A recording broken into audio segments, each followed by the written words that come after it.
మంచిర్యాల జిల్లా లక్షెట్టిపేటలో బ్రహ్మకుమారి ఆధ్వర్యంలో వ్యసన విముక్తి ప్రతిజ్ఞ కార్యక్రమం నిర్వహించారు. 10 కోట్ల వ్యసన విముక్తి ప్రతిజ్ఞల మహా ఉద్యమంలో భాగంగా కార్యక్రమం చేపట్టారు. యువత డ్రగ్స్, మద్యం, స్మోకింగ్ వంటి వ్యసనాలకు దూరంగా ఉండాలని పిలుపునిచ్చారు. ఆగస్టు 2న హైదరాబాద్ శాంతి సరోవరంలో ఈ మహాధర్నా ఉద్యమాన్ని ప్రారంభించనున్నట్లు నిర్వాహకులు తెలిపారు. మనసు బుద్ధిలో మనం ఏదైతే తప్పు చేస్తామో, పొరపాటు చేస్తామో ఏం చేయాలి? భగవంతుడి ముందు చెప్పాలి మనస్సుతో. మిగతా వాళ్ళు ఎవరికి చెప్పాలి? మనస్సుతో భగవంతుడికి, ఇష్ట దైవానికి మనం చేసిన తప్పు అనేది చెప్పాలి. అప్పుడు మన మైండ్ రిలాక్స్ అవుతుంది. ఏదైనా తప్పు చేసాము, దాచిపెట్టుకున్నాం అనుకోండి, పడుతుందా? కనీసం ఎవరికి చెప్పకుండా లాస్ట్ చేస్తే అమ్మ దగ్గరికైనా వెళ్ళాలా లేదా? అమ్మ దగ్గరికైనా ఆ విషయాన్ని తీసుకెళ్తామా లేదా? ఎవరికొకరికి చెప్పిన తర్వాతనే కొంచెం మనసు అనేది పీస్ఫుల్గా అయిపోతుంది. అవునా కదా?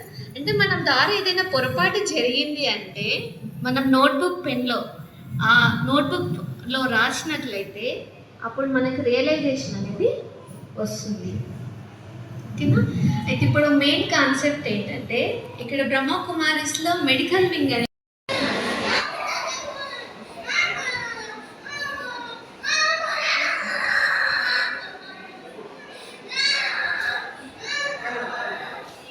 శాంతి, నేను ఈ విధంగా ప్రతిజ్ఞ చేస్తున్నాను. అన్ని రకాల మత్తు పదార్థాలు మరియు వ్యసనాలకు దూరంగా ఉంటాను. ఆరోగ్యకరమైన విలువలతో కూడిన మరియు సానుకూల జీవితాన్ని అనుసరిస్తాను. నా కుటుంబ సభ్యులు, స్నేహితులు మరియు సమాజాన్ని వ్యసనరహిత జీవన శైలిని అవలంబించేలా ప్రేరేపిస్తాను. నా సమయము, ప్రతిభ మరియు వనరులను సద్వినియోగం చేసుకుంటాను. వ్యసనరహిత, ఆరోగ్యవంతమైన మరియు వికసిత భారత నిర్మాణానికి నా వంతు సహాయం అందిస్తాను. జై హింద్. అనేది ఉద్యమం అనేది చేపట్టాము. సో 10 కోట్ల మందితో ప్రతిజ్ఞ చేయిస్తున్నాము. ఆగస్టు 2న శాంతి సరోవర్ గచ్చిబౌలి బ్రహ్మకుమారిస్ హైదరాబాద్లో లాంచింగ్ అనేది జరిగింది. మన ప్రధానమంత్రి మోడీ గారి చేతుల మీద జరిగింది అన్నట్టు. సో ఇప్పుడు మనము ఆ చిన్న చిన్న కరెక్షన్స్ నుండి, ఆ అడిక్షన్స్ నుండి నేను విముక్త అవుతాను అని మనం ఇప్పుడు ఒక 2 minutes ప్రతిజ్ఞను చేస్తామన్నట్టు.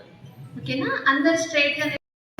బ్రహ్మకుమారిస్ వారి ఆధ్వర్యంలో ఆగస్టు 2న బ్రహ్మకుమారిస్ గచ్చిబౌలి శాంతి సరోవర్లో నరేంద్ర మోడీ గారి చేతుల మీద లాంచింగ్ చేయడం జరిగింది. నషాముక్త భారత్ అభియాన్. ఈ రోజుల్లో యువత ప్రతి ఒక్కరు కూడా డ్రగ్స్కి, మత్తు పదార్థాలకి, డ్రింకింగ్, స్మోకింగ్ వీటన్నింటికి కూడా అడిక్ట్ అయి ఉన్నారు. సో ఈ 10 కోట్ల మందితో ప్రతిజ్ఞ చేయించడం ఎందుకంటే, ప్రతి ఒక్కరి సంకల్పంతో ఏదో ఒకటి భారత్ వికసితం అనేది సాకారం కాబోతుంది అన్నట్టు. అంటే 10 మందిలో ఒక్కరైనా చేంజ్ అయ్యే అవకాశం ఉంటుంది. సో దానికోసమే బ్రహ్మకుమారిస్ వారు నషాముక్త అభియాన్ భారత్ అనేది చేపట్టడం జరిగింది. ఓం శాంతి.